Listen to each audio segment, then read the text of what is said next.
Awesome. So I'm here in Austin, Texas at Muay Thai Austin with Rob from Combat Self-Defense, who says, I don't even know Wing Chun.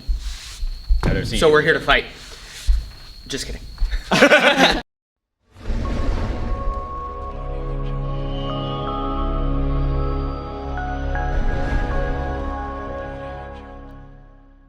Real quick, I wanted to talk, because I like a lot of the stuff that is on his channel in relation to self-defense and combat sports and whatnot.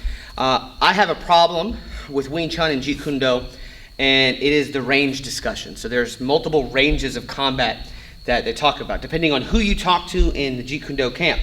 There is this range, which they call long range, which no one can hit anybody from here. You have medium range, where we can start to find each other's kicking range and maybe long distance punching. And they have close range, okay, where you can do traps and stuff. But there's another camp,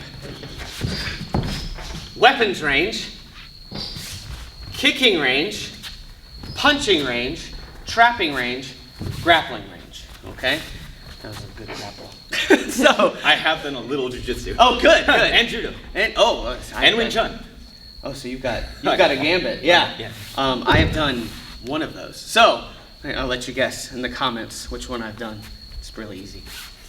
Anyway, so I'm here to say that while I like the long, medium, and short range, I think it's too simplistic, and I don't like the 5 ranges, the weapons or disengaged, the kicking range, the punching range, the trapping range, and the grappling range, because, in my personal opinion, trapping range doesn't exist. I have never seen it besides in Enter the Dragon, where you're here and Bruce did that and all that stuff that they did. I don't think that range exists. So here's why. And I want to pick your brain. In all the fights you've seen, whether it be sport, combat jiu-jitsu, regular jiu-jitsu, judo, and obviously self-defense and on the streets, have you seen the actual trapping range, this weird ambiguous range between punches and grappling, exist? No, it's a timing thing, right? Like, if you and I do this, sure, that's our trapping range, right? But how long do we do that? Yes. You know, especially not when we're talking about striking, which is going to be the untrained fighter's defaults. Mm-hmm. It's a fraction of a second, right? Even if I drop my hand, you don't have that long to trap me. No. So I think it's a time thing. It exists for a fraction of a second, but I'm not going to try and catch a lightning bolt in a fraction of a second. You know? Right. Like, I'm much better served trying to fight you from here or from here, right? Right. But when that moment where your hand is here and I'm trying to trap it, go for a lapsoy, whatever, like, that's not going to happen. No. And what's interesting about it, right, is that people will die on this hill, and it's a weird hill to die on. If you look at the card here, I have a video on complex trapping. It's over there. It doesn't exist. If he's here, we have the first trap, the first obstruction, and then he blocks it, and now I have the second obstruction, the third obstruction, and then it's done. That doesn't happen in a fight. Yeah, I know. I didn't hit you with the chi punch yet. But in my personal opinion, that range doesn't exist. If he throws a punch, I might get one hit. But he doesn't leave it out there. This isn't Aikido. Have you ever done Aikido? No, I know how to fight. Oh, he's fair. So there was I did an Aikido seminar at my school, and I won't name names because it's very easy to research it. But they legit were like, hey, okay, you're going to do the counter. Yeah. One thing that seminar did teach me is that I can't forward roll over my left arm, only my right. But that was several years ago. I fixed that problem.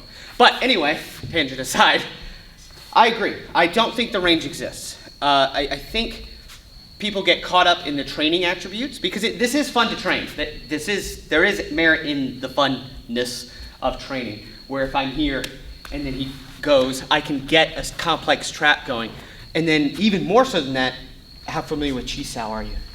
Relatively. Okay, so what I want you to do is make a chi ball. Okay? And then I'll just, yes. Yep. Yeah, so this is chi sao, essentially, which means sticky hands. Right now, Rob's on the double inside, I'm on the double outside, so I'm just waving at him. But this, you don't fight like this either. He doesn't we're not in the grocery store and all of a sudden, I wanted the last Diet Coke. Sorry, in your face. Right? Like, it doesn't happen. I wish it did, because I'd be way better at fighting. The more reality is it's a push. And then if he pushes me, yeah, maybe I can use Chi Sao to get into grappling range. Not necessarily into that weird trapping range. Yep. So, you know, again, it is fun. It does build attributes, but doesn't exist. But that doesn't mean you shouldn't train it, right? No, I think there's a lot of value to doing it. I think, again, it's about context, right? Fun, all my classes, I say 90% of everything we do in here is based on fun, not so much based on real skill. Right. Because honestly, if you're super worried about the guy over there trying to assault you, where are you going that guy's going to assault you? Stop going to those places. Exactly. And if you're training to fight, then train to fight. Like it's about percentages, right? The likelihood that your Wing Chun trapping range is going to help you in an actual fight, less likely than your ability to punch someone and kick him to death, right? Yes. It's the priority of skill. Is it important? Sure. You ever seen Roberto Duran fight? I believe I have, yes. Boxer, right? Right. He is the definition of hand fighting, trapping, right? And he gets in that clinching range, but all he's doing is riding the hands. If you're going to punch me with your lead hand here, he just rides it out, right? Just right there, just rides it. But he's not waiting for that punch to come in. He's literally guiding your hands. Right. You have no choice but to punch with this hand because I'm trapping that one. Makes sense. I mean, I guess there we go. We're trapping, right? Yeah, I mean, and that's where I think people get stuck. Trapping is what you just said. Yeah. It's a singular trap, a moment in time, and then it's gone. It's not this thing that we attain to do. It's like a disarm. Yeah. You don't aim to disarm. A disarm is incidental. If I hit your hand bang with a stick and you let go, that's a disarm. Me going in and snaking and doing all the other stuff, yeah, that could work. But if you're going with that intention, it's very easy for him to go and pull that back. We'll talk about that later. But the idea here is, just like you were saying with Robert Duran, is also Lemonchenko. He's really good at using like the shifting and darting and the Tyson Hop-esque footwork to get in the lopsao hit, right? To just pull that glove down. And of course they pull the glove right back. And then he'll just pull it down and hit, and then he'll move out of the way and doing the monitoring or the checking of the hand. So trapping in that way exists. It's just, unfortunately, doesn't as the drills that the Wing Chun or the Jeet Kune Do people do. But that doesn't mean that if you throw a jab cross at me, I won't be able to get a complex trap because I've trained it. But it also doesn't mean that maybe I shouldn't have focused so much time on there. So I think it's a point of diminishing returns, right? yeah. When you first start out and maybe you're not sold on training martial arts yet, maybe I show you something crazy in the beginning to get you sold on it, right? Sure. And then it's like, okay, so when the punch comes in, Yeah. we're going to go from there. That's all we're going to do, right? Because that's actually the most effective thing for you to learn, right? For sure. You get good at that, okay, now we're going to work on boom, right? Yeah. We're going to work on adding that in because now I know you know how to parry and cross, Right. right? Level of skill. I get you in the door with my Kamehameha, Yes. but then I'm just going to show you the reverse punch, right? I'm just going to show you that, and you got to earn it. Yeah.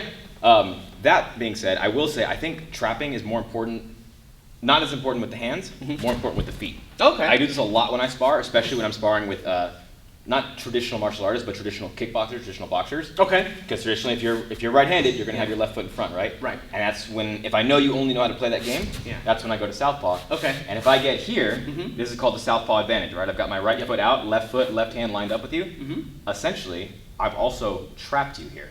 Okay. Because I've cut off your rear hand, given mine an advantage. Yeah. So the trapping happens before I even touch you. The moment you let me get over here, you're already trapped. Yeah, I like that concept. Because again, from here, I know that I'm going to turn here and I'm going to hit you. Yeah. And for you to do anything to me, you're going to have to turn. I have to turn. Boom. And that's when I get hit. Exactly. Yeah. That makes sense. So if anything, I'm doing trapping here, disguising with a smoke bomb to get you. You're doing no-touch trapping. Exactly. You should copyright that. No-touch trapping. I like that. Yeah. I'm changing my channel name. Changing the channel. No-touch trapping. That's really cool that you mentioned that. Little tidbit is Bruce Lee. If he didn't know you when he sparred you, he would go in the opposite stance. So if you were an orthodox, he would go southpaw. Reason being is if you jab cross, he can see that rear hand and perform whatever it is he wanted to do, whatever counter.